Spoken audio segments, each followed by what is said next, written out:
মানুষের জীবনে উন্নতি লাভ করার জন্য তিনটি স্তম্ভের প্রয়োজন হয়। প্রথম স্তম্ভ শিক্ষা। এই শিক্ষা আমাদের জ্ঞান প্রদান করে। দ্বিতীয় স্তম্ভ ব্যবসা, যার দ্বারা আমরা ধন উপার্জন করি। তৃতীয় স্তম্ভ হলো আমাদের ঈশ্বর, আমাদের ইষ্ট। এনার সাথে যদি আমরা জুড়ে থাকতে পারি, তাহলে এমন একটা মানসিক বল আপনি লাভ করবেন যেটা এই সংসারে আর কোথাও পাওয়া সম্ভব নয়। কিন্তু মানুষ অনেক সময় জীবনে এই তিনটি স্তম্ভ লাভ করা সত্ত্বেও সামনে অগ্রসর হতে পারেন না। তখনও জীবনে কঠিন পরিস্থিতি আসতেই থাকে। এমনটা ঠিক কেন হয়? কারণ সে জীবনে এই তিনটি স্তম্ভ লাভ করে নেয়, জীবনে প্রয়োগও করে, কিন্তু তার ভিতের কথা সে ভুলেই যায়। যেমন প্রথম স্তম্ভ অর্থাৎ শিক্ষা। এই শিক্ষার আধার হলো শুভ চেতনা। যদি অন্তরে শুভ চেতনা না থাকে, তাহলে এই শিক্ষার কোনো গুরুত্ব থাকে না। দ্বিতীয় স্তম্ভ ব্যবসা। পরিশ্রম করে উপার্জন করতে হবে, এই কথাটা আমরা সবাই জানি এবং সবাই চেষ্টাও করি। কিন্তু ব্যবসা করতে করতে আমরা এটা ভুলে যাই আমাদের ব্যবহার কেমন হয়ে পড়েছে। এই ব্যবহার যদি শুভ হয়, তাহলে আমাদের উপার্জন আস্তে আস্তে একটা স্থির জায়গায় এসে পৌঁছবে। এবং তৃতীয় স্তম্ভ আমাদের ভগবান। যদি ওনার স্মরণে আপনি যেতে চান, তাহলে তার পূর্বে নিজের মা বাবাকে সেবা করুন, তাদের যত্ন করুন, তাদেরকে ভালোবাসুন, কারণ ওনারাই হলেন এই সংসারে আপনার সবথেকে বড় ইষ্ট। তাহলে তিন স্তম্ভের সাথে সাথে তাদের আধারকেও নিজের জীবনে প্রাধান্য দিন। কোনো সমস্যা আসবে না, জীবনে একের পর এক উন্নতি করবেন এবং এই মন প্রসন্ন হয়ে বলবে রাধা রাধা। সুখ, দুঃখ এবং শক্তি, এই তিন হলো এই সংসারের ত্রিদেবের মতো। আমাদের জীবনে যা কিছু ঘটছে এই তিনটির ভিত্তির উপরেই হচ্ছে। আসলে এই সংসারের একটা নিয়ম আছে। যখনই আপনি কিছু লাভ করেন, এই সংসার আপনার পরীক্ষা নেয়। এটা জানার জন্য আপনার পরীক্ষা নেয় যে আপনি যা কিছুই লাভ করেছেন, আপনি কি আদৌ সেটার যোগ্য কিনা। ঠিক সেইভাবেই এই সুখ, দুঃখ এবং শক্তি আপনার পরীক্ষা নিয়ে থাকে। যখন সুখ আসে, তখন সে আপনার পরীক্ষা নেয় যে আপনার মধ্যে অহংবোধ জাগ্রত হয়নি তো। যদি অহংবোধ চলে আসে, তাহলে সুখ সেখানেই সঙ্গ ত্যাগ করে। দুঃখ আপনার ধৈর্যের পরীক্ষা নিতে থাকে। আর যদি আপনার মধ্যে ধৈর্য না থাকে, তাহলে এটা আপনাকে আরো বেশি দুঃখের গভীর অন্ধকারে ঠেলে দেবে। সেখানে শক্তি পরীক্ষা নেয় আপনার বিনম্রতার। যদি আপনি বিনম্র না হন, তাহলে হয় এই শক্তি আপনার সঙ্গ ত্যাগ করবে, নয় এই শক্তি বিনম্রতার অভাবে আপনার পতনের কারণ হতে পারে। এই সংসারে যে কোনো ব্যক্তি যিনি এই পরীক্ষায় উত্তীর্ণ হয়ে থাকেন, এই জীবনে তিনি সাফল্য লাভ করেন। আসুন আমার সাথে ভালোবেসে বলুন রাধা রাধা। ভয়ের সাথে আমরা সবাই পরিচিত, কষ্টও আমরা সবাই পেয়েছি। কখনো কখনো আমরা অসুস্থ হয়ে পড়ি, আর এমন সময় হলে মাতার মমতা, কখনো বাবার স্নেহ, কখনো বন্ধুদের পাশে থাকার অনুভূতি আমাদের রোগ নিরাময়ে সাহায্য করে। কখনো যদি আমরা নিরাশ হয়ে পড়ি, তখন যদি আমাদের কোনো আপনজন আমাদের দুটো ভালো কথা বলে, তখন আমাদের মনোবল বেড়ে যায়। ঠিক তেমন সংসারের এই রঙ্গমঞ্চে যদি আপনি পীড়িত অনুভব করেন, কিছু শুভ কথা আলোচনা করুন, কিছু স্তুতি গান করুন, কিছু মুহূর্তের জন্য হলেও নিজের ইষ্টদেবের কথা স্মরণ করুন আর প্রার্থনা করুন। সাহস বাড়বে, শক্তিও বৃদ্ধি পাবে এবং সামনে এগিয়ে চলার পথও দেখতে পাবেন। তখন এই মন প্রসন্ন হয়ে বলবে রাধা রাধা। এই সংসারে কখনো কোনো ব্যক্তিকে তার বাইরের পোশাক দেখে বিচার করার চেষ্টা করবেন না। এটা খুব বড় ভুল করবেন। যেমন আমরা জীবনে অনেক সময় এমন করি। ধরুন কোথাও একটা গাছ দেখলাম, খুব বিশাল আকারের একটা গাছ, যেটা মাটির থেকে অনেক উঁচুতে পৌঁছে গেছে। যার বিশাল শাখা আছে, সেগুলো দেখে আমরা ভাবি যে এই গাছে হয়তো কত সুস্বাদু ফল আছে। আমরা সেই গাছের পরিচর্যা করতে থাকি।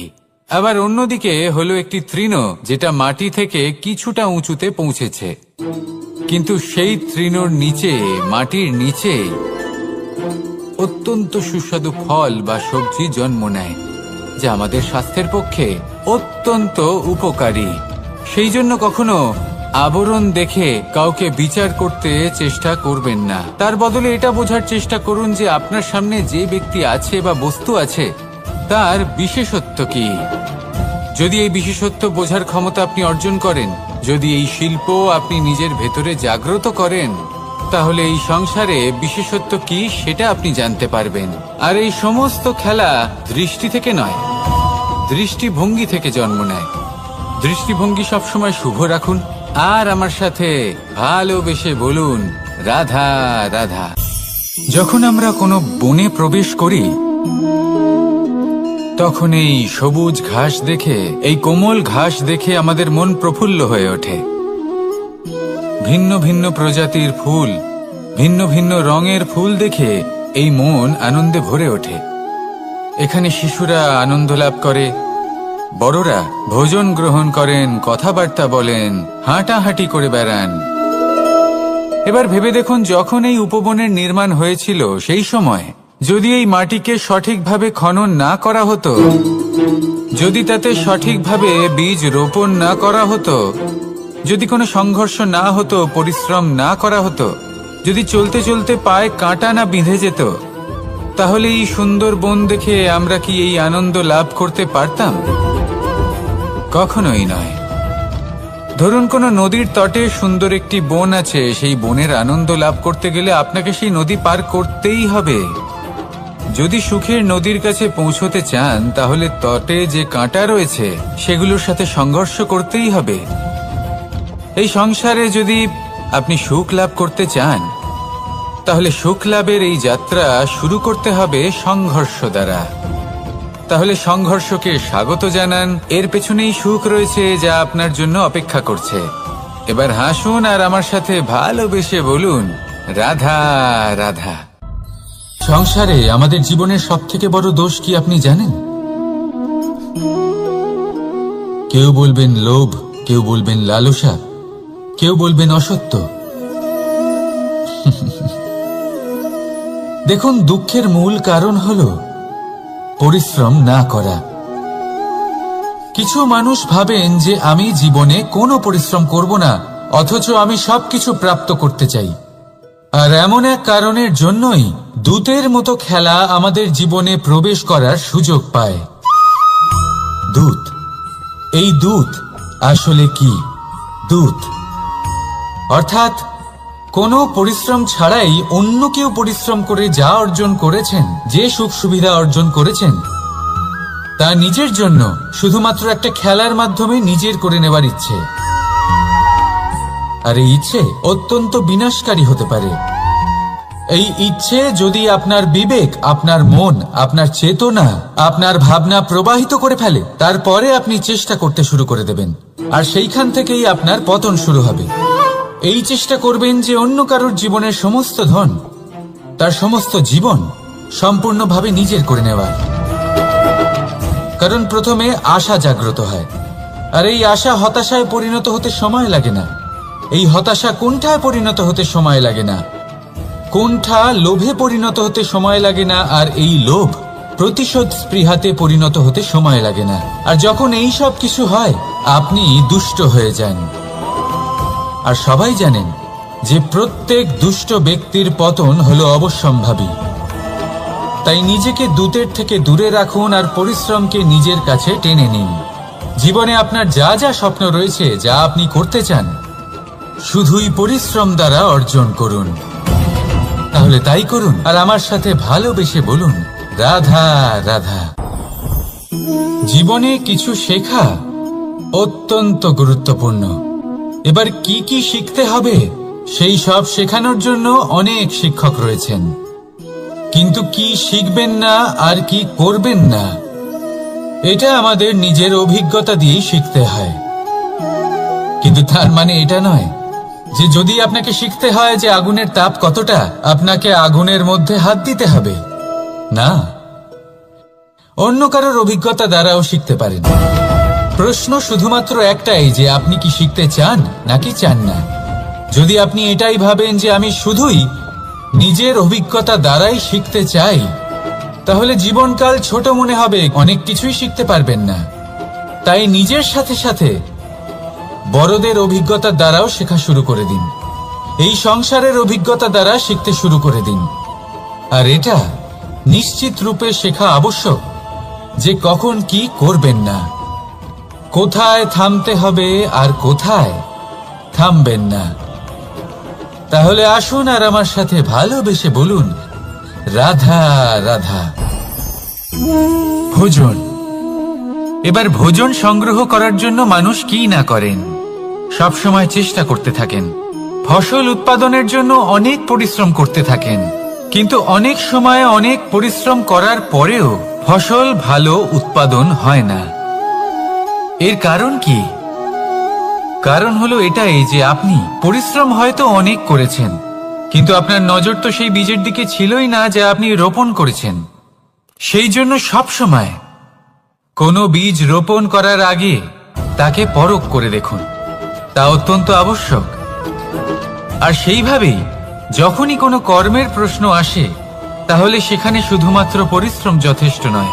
সেই কাজের প্রতি আপনার কর্তব্য কি, আপনার উদ্দেশ্য কি, সেটা জানা হলো অত্যন্ত গুরুত্বপূর্ণ। তাই কর্ম করুন, কিন্তু সেই কর্মের প্রতি আপনার যা উদ্দেশ্য তার মাহাত্ম্য বুঝতে চেষ্টা করুন। তাহলে আসুন আমার সাথে ভালোবেসে বলুন, রাধা রাধা। প্রশান্তি জড়িত নিদ্রা মানুষের জীবনের একটা অত্যন্ত গুরুত্বপূর্ণ সুখ এবং প্রয়োজনীয়তাও। দেখতে গেলে এই সংসারের প্রত্যেক পশু পাখি, প্রত্যেক জীব অবশ্যই নিদ্রা প্রাপ্ত করেন, কিন্তু মানুষ, যার মধ্যে বিচার বিবেচনা করার শক্তি অন্যদের থেকে অনেক বেশি, তার কিন্তু ঘুমের কিছু সমস্যা অবশ্যই হয়। কি বলেন? তাই তো। এবার এর কারণ কি? চিন্তা। এবার চিন্তা আমাদের সবার জীবনে আছে। আমরা সকলে জানি যে চিন্তা কখনো আমাদের সাহায্য করে না, তাও আমাদের জীবনে আছে। কেন? চিন্তার মাধ্যমে কি কখনো কোনো সমস্যার সমাধান হয়েছে? অর্থের চিন্তা করলে কি অর্থ লাভ হয়? ভবিষ্যতের চিন্তা করলে কি ভবিষ্যৎ ঠিক হয়ে যায়? স্বাস্থ্যের চিন্তা করলে কি স্বাস্থ্য নিজে থেকেই ঠিক হয়? হয় না। তাহলে এই সব কিছু থেকে আমাদের একটা ছোট্ট শিক্ষা অবশ্যই লাভ করা উচিত। আপনিও আপনার কাঁধ থেকে চিন্তার এই বোঝা নামিয়ে ফেলুন। আর ইচ্ছে, এই সব ইচ্ছে একত্রিত হয়ে আমাদের মনে চিন্তা উৎপন্ন করে। তাই এই চিন্তাগুলিকে ত্যাগ করুন। প্রকৃতির প্রেমের উপর বিশ্বাস রাখুন। মনে রাখবেন, যিনি চিন্তা মুক্ত হবেন তিনি চিতা মুক্ত হবেন। সুখের নিদ্রা প্রাপ্ত করুন, আর নিদ্রায় যাবার আগে আমার সাথে ভালোবেসে বলুন, রাধা রাধা। মহাদেব, সেই দেবতা যিনি মহান, যাকে দেবতাদের দেবতা বলা হয়, যিনি হলেন আমার আরাধ্য। কখনো আপনার মনে এই প্রশ্ন এসেছে যে শিবকেই কেন মহাদেব বলা হয়, অন্য কোনো দেবতাকে কেন বলা হয় না? সেই কারণ মহাদেবের মধ্যে, ওনার মধ্যে এমন এক বিশেষ গুণ রয়েছে যা অন্য কারণ নেই। তা হলো নিঃস্বার্থ হয়ে মানুষের সেবা করা। যদি প্রয়োজন পড়ে, যদি সৃষ্টির পথে বিনাশের কালো মেঘ ছেয়ে থাকে, তখন নিজের প্রাণের চিন্তা না করে হলাহল পান করার জন্য প্রস্তুত থাকেন মহাদেব। আর এই অদ্বিতীয় ত্যাগের জন্যই শিবকে মহাদেব বলে ডাকা হয়। এবার যদি কোনো মানুষও নিঃস্বার্থ ভাবনার দ্বারা নিজেকে অর্পণ করে দেয় এই জগতের কল্যাণের জন্য, মানুষের সেবার জন্য, তাহলে তিনিও মহাপুরুষ, মহামানব হতে পারেন। যদি কেউ অভুক্ত থাকেন, তাহলে নিজের থালা থেকে অর্ধেক খাবার তাকে দিয়ে দিন। যদি কেউ অসুস্থ হন, তাহলে তাকে সেবা করার, চিকিৎসা করার চেষ্টা করুন। এই জীবন শুধু নিজের জন্য নয়, অন্যদের প্রতি, সমস্ত সংসারের প্রতি উৎসর্গ করুন। যদি এইসব মানুষ শিখে যান, তাহলে তিনি মহাদেবের পথে অগ্রসর হতে পারেন। যদি মানুষ নিঃস্বার্থ ভাবনার দ্বারা এই সংসারের সেবা করতে শিখে যান, তাহলে তিনি নিশ্চিত রূপে মহামানব অবশ্যই হতে পারবেন। আসুন আমার সাথে ভালোবেসে বলুন, রাধা রাধা। স্বর্ণ, হিরে, মুক্ত, মানিক, এই সব কিছুকে আগে পাথর বলা হতো। তাহলে এমন কি হলো যে এদের রত্ন বলা হয়? আর রত্ন তা বাস্তবে আসলে কি? এটা হলো সেই পাথর যাকে আগে আগুনের তাপ সহ্য করতে হয়েছে, পরখ করা হয়েছে, যাচাই করা হয়েছে, এদের কাটার চেষ্টা করা হয়েছে, কিন্তু তারা কখনোই নষ্ট হয়নি, বরং তারা আরো উদ্ভাসিত হয়েছে, আরো উজ্জ্বল হয়েছে, এই সংসারে আরো প্রকাশ ছড়িয়ে দিয়েছে। সেই জন্য এরা হলো এত অমূল্য, সেই জন্য এরা হলো বহুমূল্য, সেই জন্য এদের রত্ন বলা হয়। এবার মানুষের কাছেও এই নির্বাচনের অধিকার রয়েছে যে আমরা শুধু পাথর হয়ে থাকব নাকি রত্ন হয়ে থাকব। কিভাবে? আমাদের জীবনেও অনেক সমস্যা রয়েছে, বাধা আছে, বিপত্তি আছে। আমরা সেই বাধার তাপে উত্তপ্ত হই, এই সমস্যা আমাদের কাটার চেষ্টা করে। অনেক মানুষ বিভিন্ন পরিস্থিতি আমাদের ভাঙার চেষ্টা করে, কিন্তু আমাদের নষ্ট হলে চলবে না। যেভাবে এই রত্ন সমস্যার সম্মুখীন হয়ে পাথর থেকে রত্ন হয়েছে, সেইভাবেই আমাদেরও আমাদের সমস্যার সম্মুখীন হয়ে রত্ন হয়ে উঠতে হবে, এই সংসারে প্রকাশের স্রোত হয়ে উঠতে হবে। তাহলে এটাই করুন আর আমার সাথে ভালোবেসে বলুন, রাধা রাধা। সংসারে সব থেকে বড় শক্তি আসলে কি? কেউ বলবেন শারীরিক শক্তি, কেউ বলবেন অস্ত্রের শক্তি, কেউ বলবেন জ্ঞানের শক্তি। ঠিক আছে, কিন্তু যদি আমি বলি সংসারের সব থেকে বড় শক্তি হলো শক্তি কোনো এক তথ্যের, আগে হ্যাঁ, তথ্য। এই তথ্য নিজেই কিন্তু খুব শক্তিশালী, অত্যন্ত শক্তিশালী অস্ত্র হলো এই তথ্য। আর সত্যি বলতে, অনুচিত তথ্যের থেকে অনেক বেশি ঘাতক হলো অসম্পূর্ণ তথ্য। যেরকম আজ শাম্ব রুক্মির সাথে করেছে, ওকে অসম্পূর্ণ তথ্য দিয়েছে, তার ফলে বিনাশ হলো। যদি এইভাবেই আপনার কাছেও কোনো অসম্পূর্ণ তথ্য আসে, আর যদি আপনি তা পরখ না করে দেখেন, যাচাই না করে দেখেন, আর নিজের কর্ম করেন, তাহলে উত্থানের বদলে আপনি পতনের সম্মুখীন হবেন, বিকাশের বদলে আপনার বিনাশ হয়ে যাবে। মনে রাখবেন একটা অত্যন্ত গুরুত্বপূর্ণ কথা, সঠিক তথ্য পাওয়া সঠিক তথ্য দেওয়ার থেকে অনেক বেশি গুরুত্বপূর্ণ। আশা করি এই কথা আপনি বুঝেছেন। জীবনে যখনই কোনো তথ্য আপনি পাবেন, সেই বিষয়ে ভেবে দেখুন, পরখ করে দেখুন, যাচাই করুন, তারপর নিজের কর্ম করুন। আর আমার সাথে ভালোবেসে বলুন, রাধা রাধা। ধর্ম এবং প্রেম, এই দুই হলো একই মুদ্রার দুই পিঠ।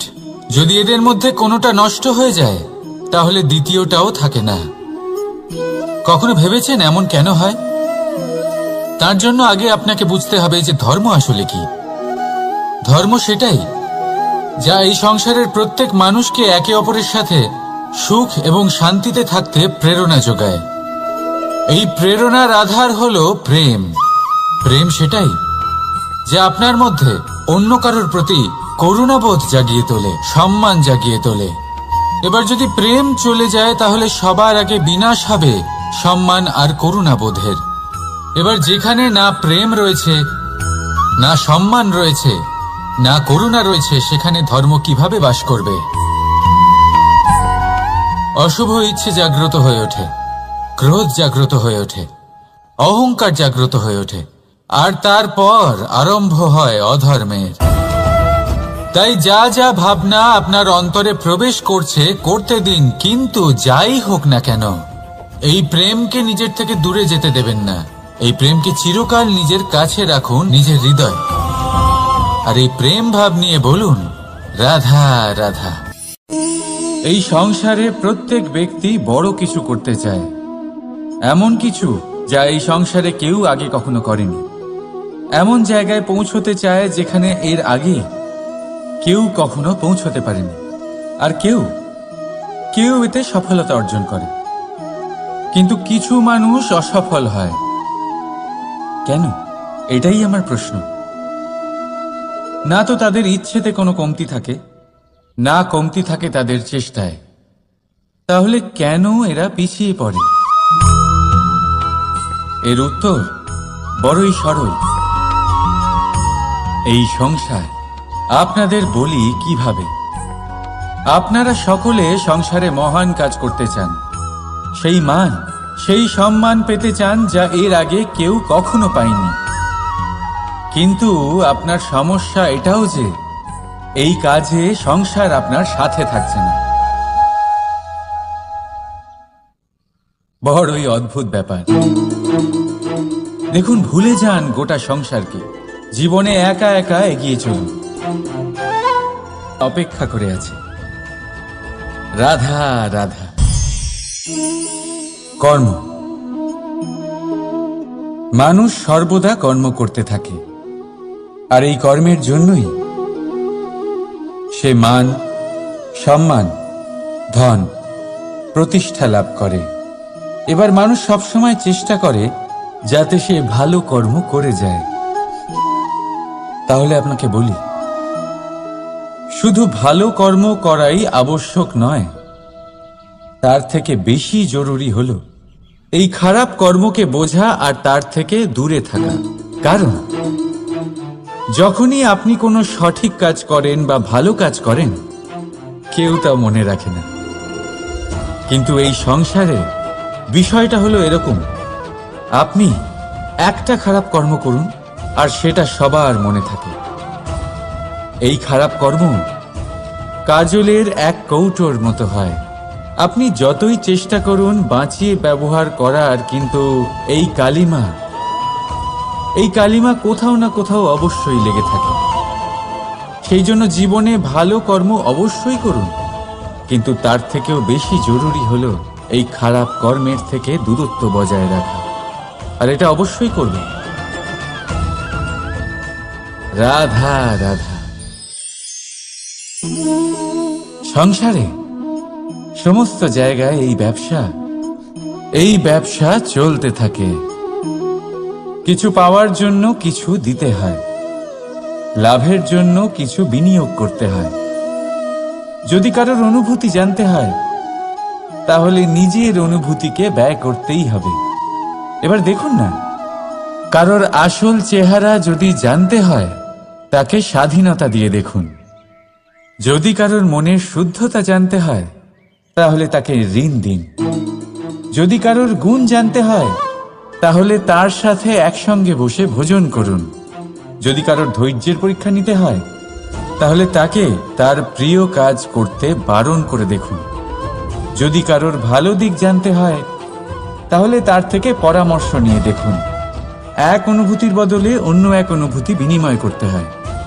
কিন্তু এই সংসারে একটাই এমন অনুভূতি আছে যেটা দেখার জন্য, যেটা পাওয়ার জন্য আপনাকেও ঠিক সেই অনুভূতিটাই দিতে হবে, আর সেটা হলো প্রেম। যদি কারোর ভালোবাসা দেখতে হয়, তাহলে তাকে নিঃস্বার্থ ভালোবাসা দিন। যদি কারোর থেকে ভালোবাসা পেতে চান, তাহলে তাকে নিঃস্বার্থ পরিশুদ্ধ ভালোবাসা দিন। রাধা রাধা। কথায় আছে, সময়ের পূর্বে আর ভাগ্যের বেশি কেউ কিছুই পায় না। এবার এর মানে কি এটাই যে আপনি শুধুমাত্র সময়ের অপেক্ষা করবেন, সবকিছু নিজের ভাগ্যের ওপর আর কপালের ওপরে ছেড়ে দেবেন, নিজে কিছুই করবেন না? যদি আপনি এরকম করেন, তাহলে আপনি একটা বস্তু অবশ্যই পাবেন: নিরাশা, অসফলতা। এবারে আপনি বলবেন, যদি সবকিছুই ভাগ্য আর সময়ের ওপরে নির্ভরশীল হয়, তাহলে আমরা কি বা করতে পারি? করতে পারেন চেষ্টা, পরিশ্রম। এই চেষ্টাই আপনার জীবনে সেই সময়কে আপনার কাছে টেনে নিয়ে আসে, সেই সময়ে যার অপেক্ষা আপনি করছেন। আর এই ভাগ্য তার সামনেই নত হয় যে সর্বদা পরিশ্রম করতে থাকে। রাধা রাধা। এই পদ্মফুল দেখতে পাচ্ছেন? এর অভ্যেস হলো জলস্তরের ওপরে ভাসা। সেই জন্য জলাশয়ের জলস্তর যখন বৃদ্ধি পায়, এই যে ফুলের কাণ্ড দেখছেন সেটাও বাড়তে থাকে, যাতে এই ফুল জলস্তরের ওপরে থাকে।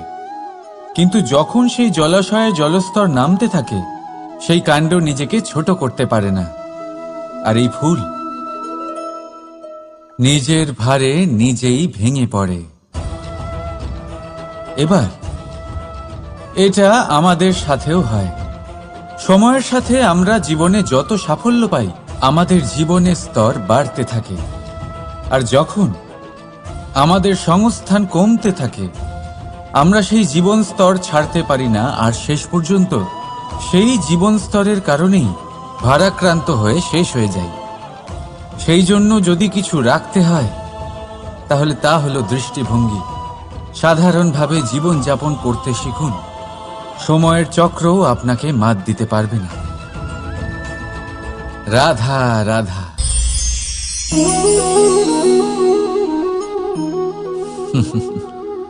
সময়, এই সময় না কোনো ব্যক্তি, না জীব, না বস্তু, তাও সময় জীবিত থাকে।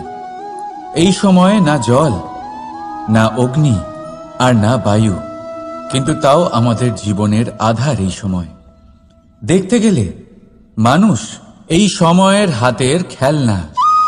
কখনো আমাদের সময় ভালো হয়, আবার কখনো খারাপ। কেউ সময় আসার প্রতীক্ষা করে, আবার কেউ সময় যাওয়ার প্রতীক্ষা করে, কিন্তু এই সময় কারোর হাতে ধরা দেয় না। এই সময় যা কেউ দেখতে পায় না, এটা সবাইকে সবকিছু দেখিয়ে যায়। দেখিয়ে যায় যে আপনকে আর পরকে, আমাদের শুভাকাঙ্ক্ষীকে আর ক্ষতি কে চায়, আমাদের মিত্রকে আর আমাদের শত্রুকে।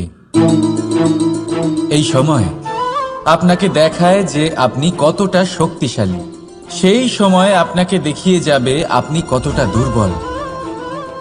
এই সময় সব কিছু দেখিয়ে যায়। তাই এই সময় যা এতটা শক্তিশালী, তা আমরা নষ্ট কেন করি? ভেবে দেখুন। এবারে উঠুন আর এই সময়ের সম্পূর্ণ ব্যবহার করুন। এই সময়ের সদ্ব্যবহার করুন, কারণ এই সময়কে ব্যবহার করাটাই আপনার হাতে রয়েছে, আর কিচ্ছু না। আর এই সময় একবার বয়ে গেলে, তখন যাই করুন না কেন, কখনো ফেরত আসবে না। সময়ের সদ্ব্যবহার করুন আর সবার মধ্যে আনন্দ ছড়ান। আর আসুন আমার সাথে ভালোবেসে বলুন, রাধা রাধা।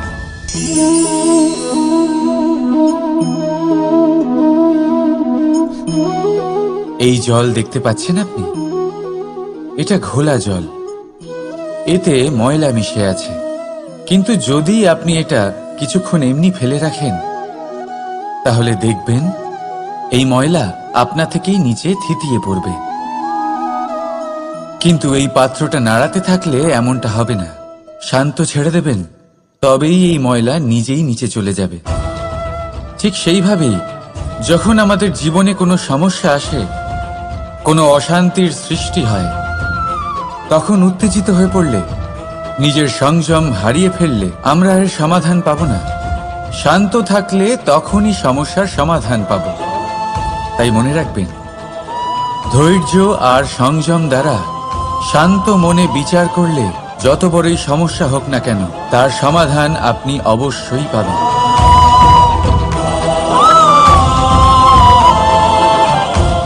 কারণ অশান্তির সমাধান শুধুমাত্র শান্তি। রাধা রাধা।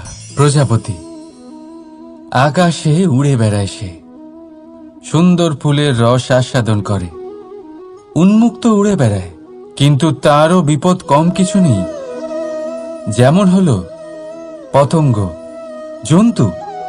এই প্রজাপতিকে নিজের আহার করে নেয়, তাকে এদের থেকে সাবধানে থাকতে হয়। সত্য হলো এটাই যে এই প্রজাপতি ততদিনই সুরক্ষিত থাকে যতদিন এদের পাখনা বৃদ্ধি পায় না।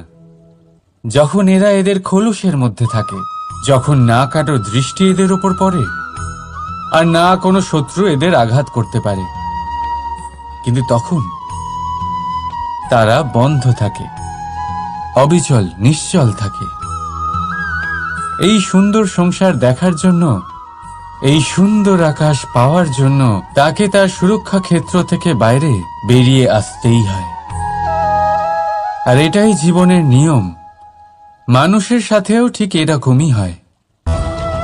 যদি মানুষ বিশ্রাম আর সুরক্ষা এদের বন্ধন থেকে না বেরোয়, তাহলে সে জীবিত অবশ্যই থাকবে, কিন্তু জীবন ধারণ করতে পারবে না। কারণ যদি জীবনে বড় কিছু করতে হয়, বড় কোনো কিছু পেতে হয়, সাফল্যের শিখর অবধি পৌঁছতে হয়, তাহলে সর্বপ্রথম আপনাকে নিজের সুরক্ষা ক্ষেত্র থেকে বেরিয়ে আসতেই হবে। এই আরামকে ত্যাগ করতেই হবে।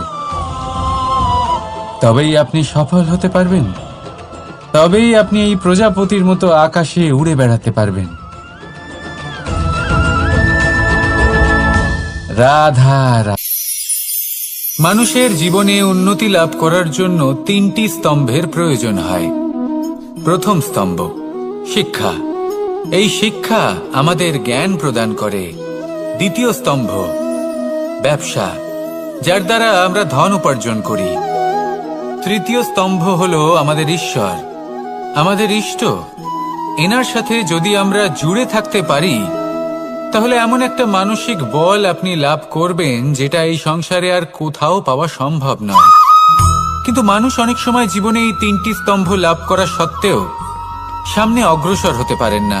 তখনও জীবনে কঠিন পরিস্থিতি আসতেই থাকে। এমনটা ঠিক কেন হয়? কারণ সে জীবনে এই তিনটি স্তম্ভ লাভ করে নেয়, জীবনে প্রয়োগও করে, কিন্তু তার ভিতের কথা সে ভুলেই যায়। যেমন প্রথম স্তম্ভ অর্থাৎ শিক্ষা। এই শিক্ষার আধার হলো শুভ চেতনা। যদি অন্তরে শুভ চেতনা না থাকে, তাহলে এই শিক্ষার কোনো গুরুত্ব থাকে না। দ্বিতীয় স্তম্ভ ব্যবসা। পরিশ্রম করে উপার্জন করতে হবে, এই কথাটা আমরা সবাই জানি এবং সবাই চেষ্টাও করি। কিন্তু ব্যবসা করতে করতে আমরা এটা ভুলে যাই আমাদের ব্যবহার কেমন হয়ে পড়েছে।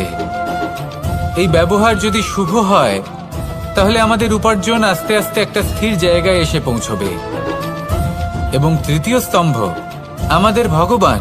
যদি ওনার স্মরণে আপনি যেতে চান, তাহলে তার পূর্বে নিজের মা বাবাকে সেবা করুন, তাদের যত্ন করুন, তাদেরকে ভালোবাসুন, কারণ ওনারাই হলেন এই সংসারে আপনার সবথেকে বড় ইষ্ট।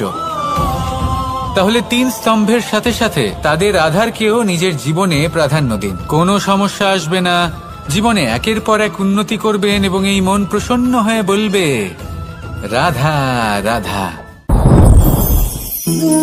সুখ, দুঃখ এবং শক্তি, এই তিন হলো এই সংসারের ত্রিদেবের মতো। আমাদের জীবনে যা কিছু ঘটছে এই তিনটির ভিত্তির উপরেই হচ্ছে।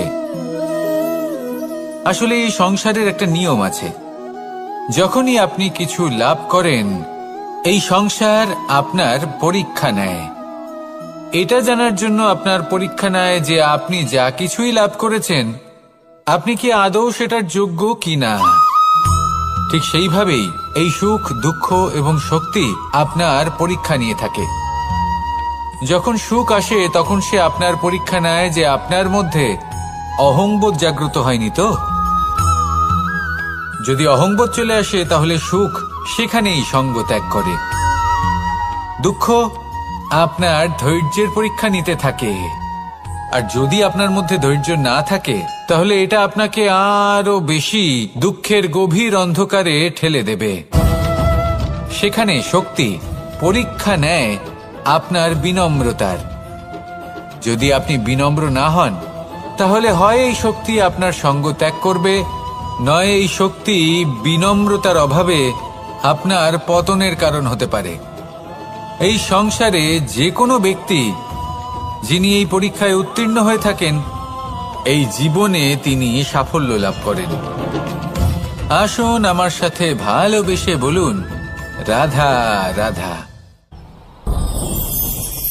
ভয়ের সাথে আমরা সবাই পরিচিত, কষ্ট আমরা সবাই পেয়েছি। কখনো কখনো আমরা অসুস্থ হয়ে পড়ি, আর এমন সময় হলে মাতার মমতা, কখনো বাবার স্নেহ, কখনো বন্ধুদের পাশে থাকার অনুভূতি আমাদের রোগ নিরাময়ে সাহায্য করে। কখনো যদি আমরা নিরাশ হয়ে পড়ি, তখন যদি আমাদের কোনো আপনজন আমাদের দুটো ভালো কথা বলে, তখন আমাদের মনোবল বেড়ে যায়। ঠিক তেমন সংসারের এই রঙ্গমঞ্চে যদি আপনি পীড়িত অনুভব করেন, কিছু শুভ কথা আলোচনা করুন, কিছু স্তুতি গান করুন, কিছু মুহূর্তের জন্য হলেও নিজের ইষ্টদেবের কথা স্মরণ করুন আর প্রার্থনা করুন। সাহস বাড়বে, শক্তিও বৃদ্ধি পাবে এবং সামনে এগিয়ে চলার পথও দেখতে পাবেন। তখন এই মন প্রসন্ন হয়ে বলবে, রাধা রাধা। এই সংসারে কখনো কোনো ব্যক্তিকে তার বাইরের পোশাক দেখে বিচার করার চেষ্টা করবেন না, এটা খুব বড় ভুল করবেন।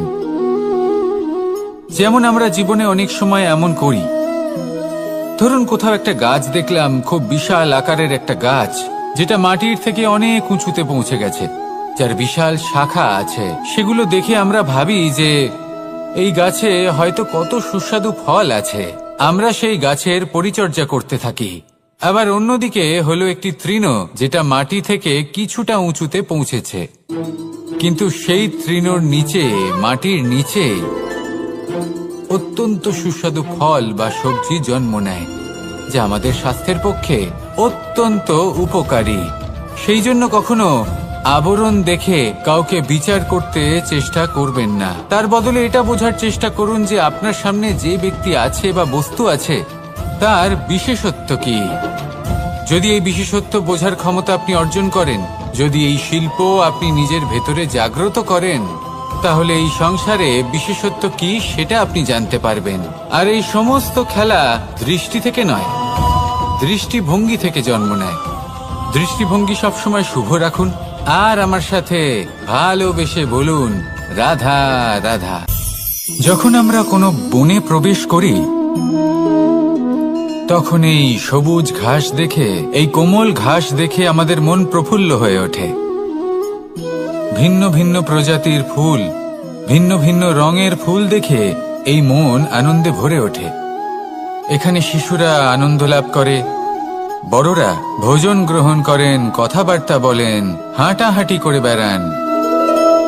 এবার ভেবে দেখুন, যখন এই উপবনের নির্মাণ হয়েছিল, সেই সময় যদি এই মাটিকে সঠিকভাবে খনন না করা হতো, যদি তাতে সঠিকভাবে বীজ রোপণ না করা হতো, যদি কোনো সংঘর্ষ না হতো, পরিশ্রম না করা হতো, যদি চলতে চলতে পায়ে কাঁটা না বিঁধে যেত, তাহলে এই সুন্দর বন দেখে আমরা কি এই আনন্দ লাভ করতে পারতাম? কখনোই নয়। ধরুন কোনো নদীর তটে সুন্দর একটি বন আছে, সেই বনের আনন্দ লাভ করতে গেলে আপনাকে সেই নদী পার করতেই হবে।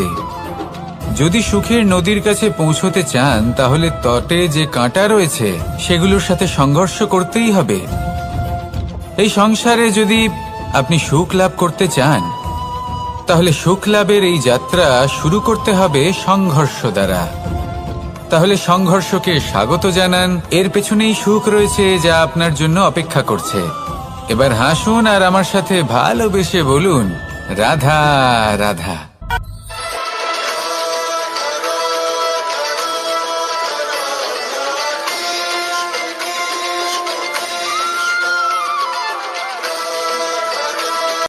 কোনো ব্যক্তির ব্যক্তিত্ব কিভাবে তৈরি হয়? আপনার কি মনে হয় যে ব্যক্তি জন্ম থেকে তার স্বভাব নিয়ে জন্মায়, নাকি আপনার মনে হয় যে এই প্রকৃতি ব্যক্তির জন্য তার নিয়তি রচনা করে? না, এরকম একেবারেই হয় না। আমি আপনাকে বোঝাচ্ছি। যখনই বৃষ্টি পড়ে, কোনো বিন্দুর দিকে দেখবেন। এবার এই বিন্দু যেখানে পড়ছে তার উপরে নির্ভর করছে তারপর কি হবে। যদি এই বিন্দু পড়ে কোনো ক্ষেতের ওপরে, তাহলে কোনো নতুন ফসলের জন্ম দেবে। যদি সে গরম কড়াইতে পড়ে তাহলে বাষ্পীত হবে। যদি সে কোনো সাপের মুখের ভেতরে পড়ে তাহলে বিষ তৈরি হবে। ঝিনুকের ভেতরে পড়লে মুক্ত তৈরি হবে। যদি কোনো পাতার ওপরে পড়ে তাহলে শিশির তৈরি হবে।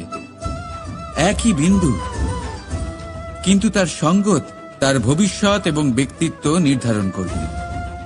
এবার এটা তো শুধুমাত্র এক বিন্দু, তার কাজ হলো শুধুমাত্র পড়া। কোথায় সেটা সেও নির্ধারণ করতে পারে না।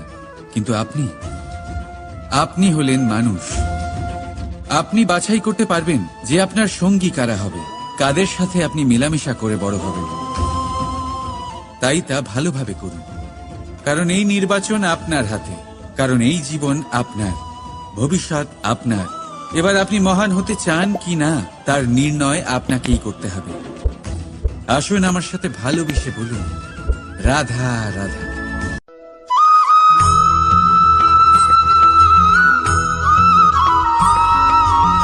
ভয়ের সাথে আমরা সবাই পরিচিত, কষ্টও আমরা সবাই পেয়েছি। কখনো কখনো আমরা অসুস্থ হয়ে পড়ি, আর এমন সময় হলে মাতার মমতা, কখনো বাবার স্নেহ, কখনো বন্ধুদের পাশে থাকার অনুভূতি আমাদের রোগ নিরাময়ে সাহায্য করে।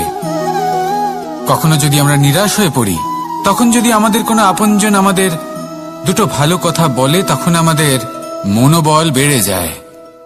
ঠিক তেমন সংসারের এই রঙ্গমঞ্চে যদি আপনি পীড়িত অনুভব করেন, কিছু শুভ কথা আলোচনা করুন, কিছু স্তুতি গান করুন, কিছু মুহূর্তের জন্য হলেও নিজের ইষ্টদেবের কথা স্মরণ করুন আর প্রার্থনা করুন। সাহস বাড়বে, শক্তিও বৃদ্ধি পাবে এবং সামনে এগিয়ে চলার পথও দেখতে পাবেন। তখন এই মন প্রসন্ন হয়ে বলবে, রাধা রাধা।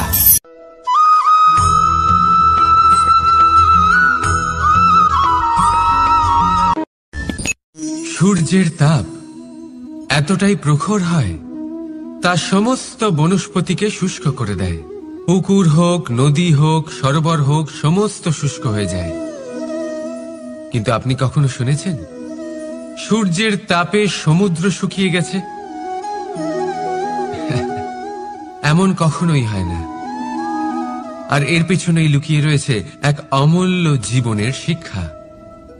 সমুদ্রের মতো নিজেকে ধৈর্যশীল করে তুললে, নিজেকে সংযমী করে তুললে, সূর্যের তাপ আপনার কোনো ক্ষতি করতে পারবে না।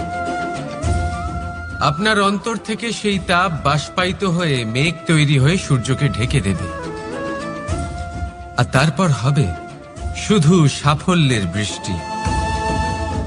তাহলে আসুন আর আমার সাথে ধৈর্যের সাথে বলুন, রাধা রাধা।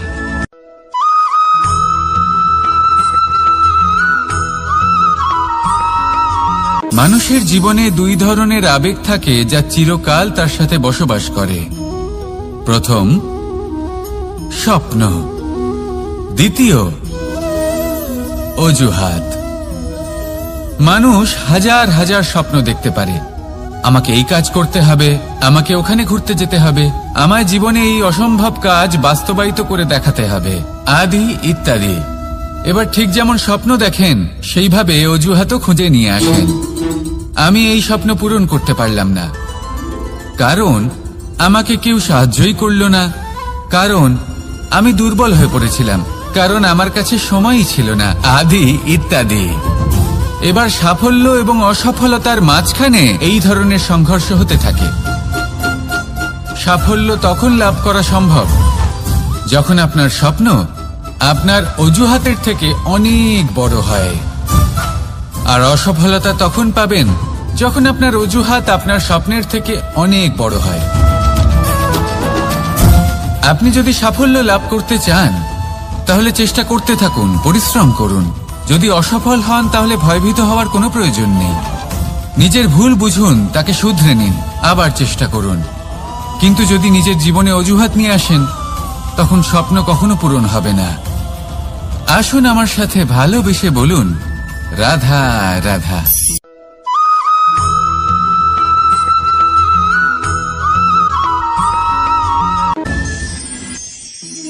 মানুষ অসুস্থ কেন হন? শারীরিক দুর্বলতার কারণে? না, মানুষ অসুস্থ হন তার মানসিকতার কারণে, তার বিবেকের কারণে, তার কর্মের কারণে, তার ক্রোধের কারণে। আর যখন কেউ সুস্থ হন, ঠিক হয়ে যান, তার মানে এটা নয় যে শুধু ওষুধের জন্য তিনি সুস্থ হয়েছেন। না, এটা কারোর তার প্রতি প্রেমের প্রভাব, বিশ্বাসের প্রভাব, সম্বলের প্রভাব। শুধুমাত্র ওষুধ দিয়ে কিছুই হয় না। যদি মনে প্রেম থাকে, বিবেক থাকে, বিশ্বাস থাকে, সম্বল থাকে, তবেই সেই ওষুধ কাজ করতে পারে। তাই মনে রাখবেন, এই জীবন হলো অত্যন্ত ছোট। মনে প্রেম ভাব রাখুন, মিত্রতা করুন, শত্রুতা নয়। ভালোবাসুন, বিদ্বেষ নয়। আর এই ভালোবাসার সাথেই বলুন, রাধা রাধা।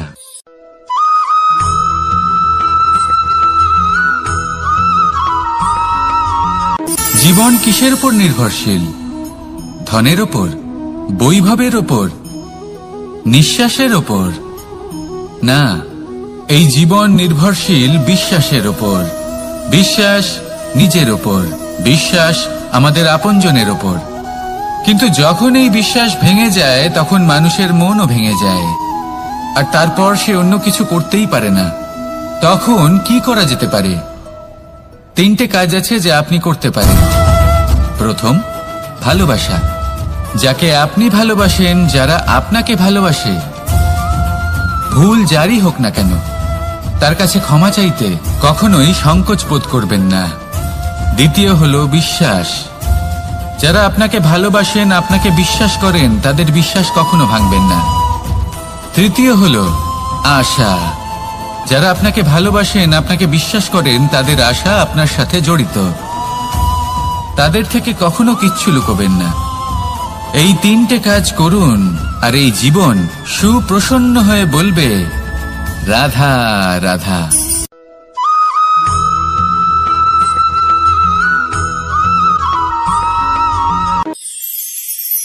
মানুষ জীবনে সব সময় চিন্তা করে, ভাবতে থাকে যে তার জীবনে কতই না সমস্যা। তারপরে নিজের আশেপাশে দেখে আর ভাবে যে সবাই কত প্রসন্ন, শুধু আমার জীবনেই সমস্যা আছে। কিন্তু বিষয়টা তা নয়। শুধু প্রত্যেক ব্যক্তিরই নয়, প্রত্যেক প্রাণীরও জীবনে সমস্যা আছে। এবার মানুষ একটা পাখিকে দেখে এটাই ভাবে যে এদের জীবন কতটা সহজ। কোনো দেশেরই সীমারেখা এদের ওপর লাগু হয় না। কোথায় থাকবে সেই নিয়েও কোনো ভাবনা নেই। কত শান্তির জীবন এদের।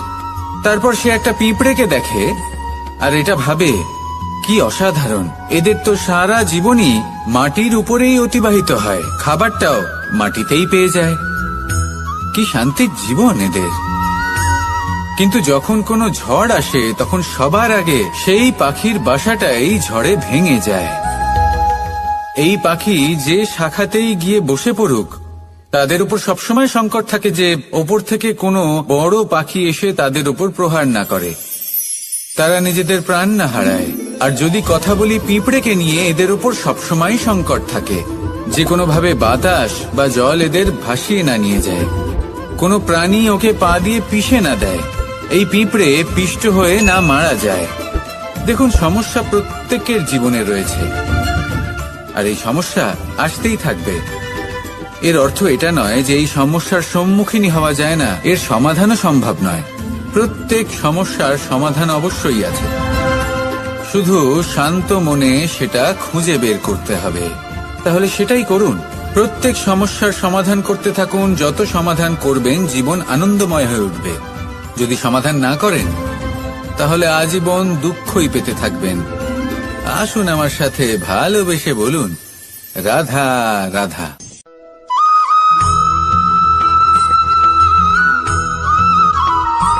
প্রেম হলো এই সংসারের সবথেকে বড় ঢাল এবং সবথেকে বড় অস্ত্র। এই প্রেম ছাড়া না কোনো ন্যায় হয়, আর না কোনো শাস্ত্র, না জীবন আছে, আর না অন্ত। এবার যদি এই প্রেম মনের মধ্যে বাস করতে শুরু করে, তাহলে কখনো কোনো সমস্যাই হবে না। আর যদি হয়েও থাকে, তাহলে তা স্থায়ী হবে না। এই প্রেম কি না করতে পারে? এই প্রেম সমস্ত সমস্যা মিটিয়ে ফেলতে পারে। আপনার মনের মধ্যে অহংকারকেও বিনাশ করে দিতে পারে। আপনাকে সাক্ষাৎ ঈশ্বরের সাথে দেখা করাতে পারে। তাই প্রেমের দ্বারা প্রয়াস করতে থাকুন। এই সংসারের প্রত্যেক মানুষকে, প্রত্যেক বস্তুকে, প্রত্যেক জীব জন্তুকে ভালোবাসবেন। আর এই প্রেমের দ্বারাই বলুন, রাধা রাধা।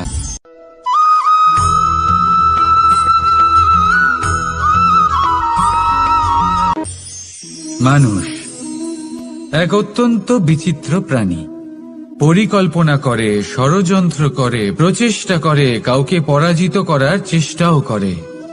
সাপকে একটা দড়ি মনে করে হাতে চেপে ধরার চেষ্টা করে, কিন্তু একটা কথা বুঝতেই পারে না, সময়ের এই সাপ, এটা হাতে চেপে ধরাই যায় না। আর আপনি যা করবেন তা আবার ফিরে আসবে আপনারই সামনে। দেখুন, এতে কিছুই যায় আসে না যে আপনি কুম্ভকারের পুত্র নাকি কৃষ্ণের পুত্র। যদি আপনি অনুচিত কর্ম করেন তাহলে আপনার সাথেও অনুচিতই হবে। অশুভ কর্ম করলে আপনার সাথেও অশুভই হবে। কুরু বংশ অত্যন্ত মহান বংশ ছিল। এই কুরু বংশ কি হলো তার সাথে? একটা গোটা বংশ বয়ে গেল। কারণ ওনাদের উদ্দেশ্য অশুভ ছিল। অন্যদিকে 5 জন বনবাসী পাণ্ডব মহাভারত বিজয়ী হলেন, কারণ তাদের উদ্দেশ্য শুভ ছিল। তাই মনে রাখবেন, শুভ অগ্নি প্রজ্বলিত করবেন, শুভ তাপ সঞ্চার হবে। অশুভ অগ্নি প্রজ্বলিত করবেন, নরকেই জ্বলতে হবে। তাহলে আসুন আর আমার সাথে ভালোবেসে বলুন, রাধা রাধা।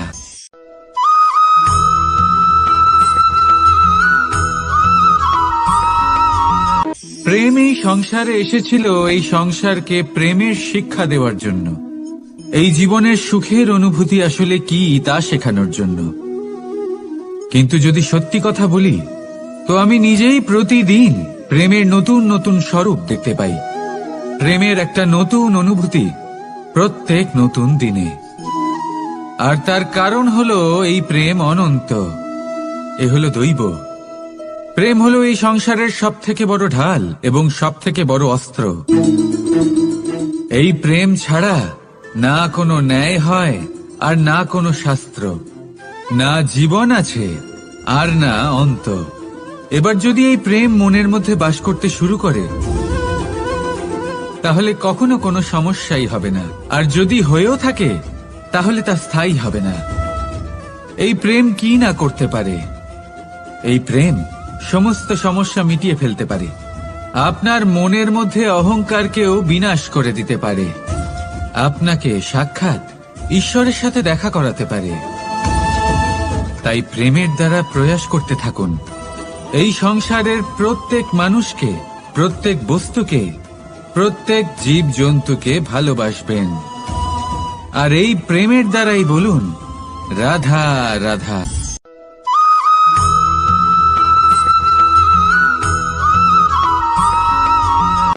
জীবনে এমন কিছু কাজ রয়েছে যা আপনাকে একাই করতে হয়, আর এমন কিছু কাজ রয়েছে যা আপনাকে একসাথে মিলে করতে হয়, একজোট হয়ে, সঙ্গবদ্ধ হয়ে। এবার সঙ্গবদ্ধ বলতে কি বোঝাতে চাইছি? আমি তাদের কথা বলছি না যারা বাস্তবিকভাবে একে অপরের সাথে কাজ করেন। আমি তাদের কথা বলছি যারা একে অপরের থেকে দূরে থেকেও একে অপরকে বিশ্বাস করেন। আমি আগেও বলেছিলাম, সমস্ত বিশ্বের আশা বিশ্বাসেই বসবাস করে, তাই না? তাই যেখানে সমস্ত বিশ্ব আছে, সমস্ত সংসার আছে, সেইখানেই বিশ্বাস রয়েছে। তাই আপনার আশেপাশে এমন দল সঙ্গবদ্ধ করুন যাদের আপনার উপর বিশ্বাস আছে, আর যাদেরকে আপনি বিশ্বাস করতে পারেন। তাহলে আসুন আর আমার সাথে ভালোবেসে বলুন, রাধা রাধা।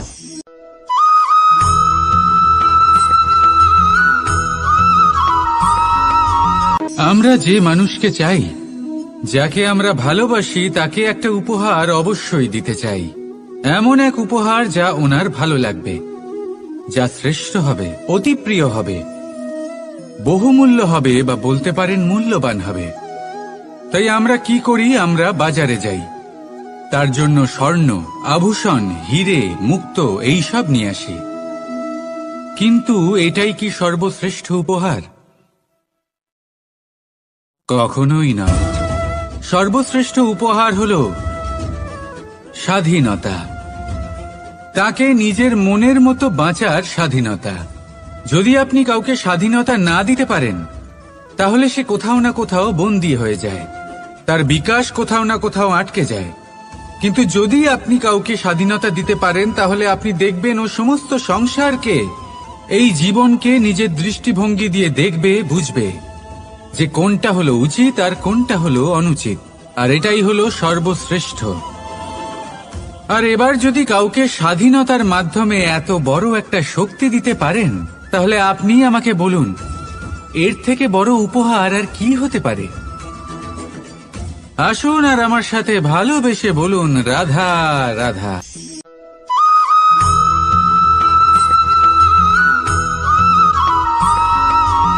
পিতা আর পুত্রের সম্পর্ক অত্যন্ত মধুর হয়ে থাকে। পিতা স্বপ্ন দেখেন, তাকে পূর্ণ করার সকল সম্ভাব্য চেষ্টা করেন, কিন্তু তাও অনেক সময় ওনার স্বপ্ন অপূর্ণ থেকে যায়। তখন পিতা ভাবেন যে স্বপ্ন উনি পূর্ণ করতে পারেননি, ওনার সন্তান তা অবশ্যই পূরণ করবে। যে স্থানে উনি কখনো পৌঁছতে পারেননি, সেই স্থানে ওনার পুত্র অবশ্যই পৌঁছবে। পিতা নিজের সন্তানের ভবিষ্যৎ নিয়ে সেই স্বপ্ন দেখেন, আর যখন সেই সন্তান সামনে এগোতে থাকে, তখন তার দুঃখ হয় না, বরং গর্ব হয়। ওনার ভালো লাগে এটা দেখে যে ওনার সন্তান অনেক উন্নতি করছে। কিন্তু যখন সন্তান নিজের অভিভাবকের শক্তি দেখে, তার যশ দেখে হিংসা করতে থাকে, সমস্যা সেইখানেই শুরু হয়। সেই জন্য সকল সন্তানকে এটা মনে রাখতে হবে, দেখুন, পুত্র হবার সুবাদে এক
আমরা যখনই কোনো যাত্রায় যাব বলে মনে করি তখনই আমরা প্রস্তুত থাকি আসন্ন বিপদের জন্য বা সংকটের জন্য।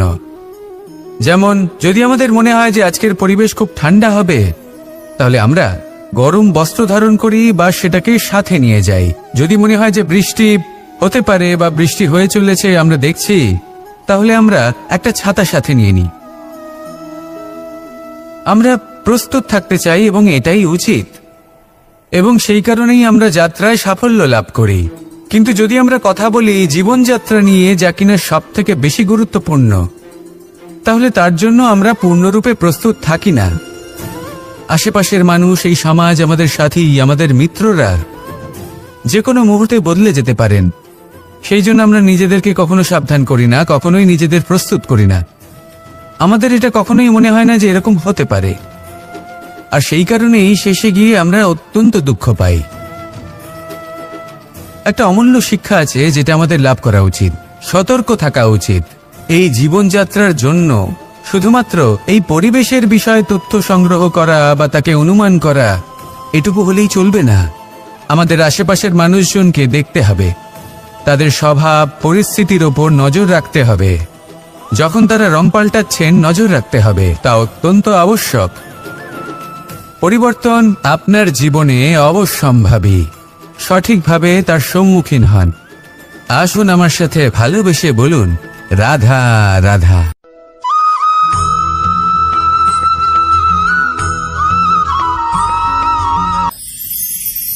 ঈশ্বর আসলে কে? সংসারের বেশিরভাগ মানুষের কাছে ঈশ্বর হলেন এই সংসারের রচয়িতা, পালনকর্তা। কারোর কাছে উনি জ্ঞাতা, কারোর কাছে উনি হলেন আস্থার প্রতীক, আবার কারোর জন্য শুধুমাত্র অন্ধ বিশ্বাস। কিন্তু এই ঈশ্বর কি কোনো শরীর, নাকি একটা বোধ, নাকি শুধুই শ্রদ্ধা? ঈশ্বর হলেন তিনি যিনি হলেন আপনার ইষ্ট।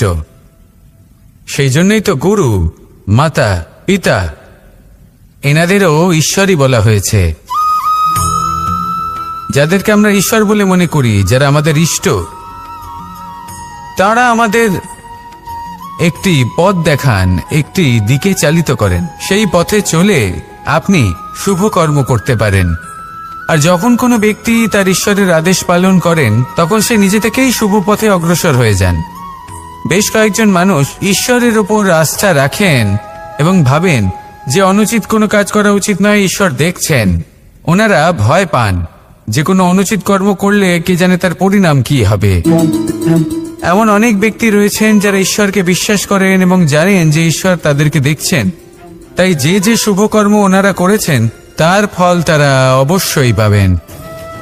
এবার আপনি ভয় পেয়ে ঈশ্বরকে বিশ্বাস করবেন, নাকি বিশ্বাসের দ্বারা ঈশ্বরকে বিশ্বাস করবেন, সেই সিদ্ধান্ত আপনারই।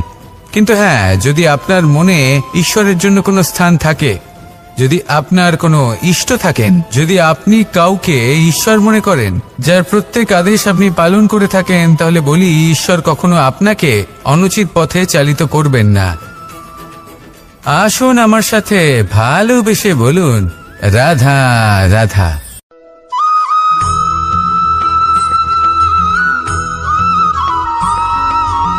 আমি রথে যাত্রা করি, বারবার থেমে আপনাকে দেখতে হবে, নিজেকে কিছু প্রশ্ন করতে হবে। আমি কি আজ সেই কর্মই করছি যেটা আমি করতে চেয়েছিলাম? আমি কি আজ সেই জীবন যাপন করছি যেমন আমি যাপন করতে চেয়েছিলাম? যদি এই প্রশ্নগুলোর উত্তর হ্যাঁ হয়, তাহলে এগোতে থাকুন, নয়তো থেমে যান এবং বিচরণ করুন। মনে রাখবেন, এই সংসার অত্যন্ত জটিল, আর এতে হারিয়ে যাওয়া অত্যন্ত সরল। সেই জন্য নিজে থেকে বারবার থামা এবং জীবন চিন্তন করা অত্যন্ত আবশ্যক। তাহলে সেটাই করুন, আর আমার সাথে ভালোবেসে বলুন, রাধা রাধা।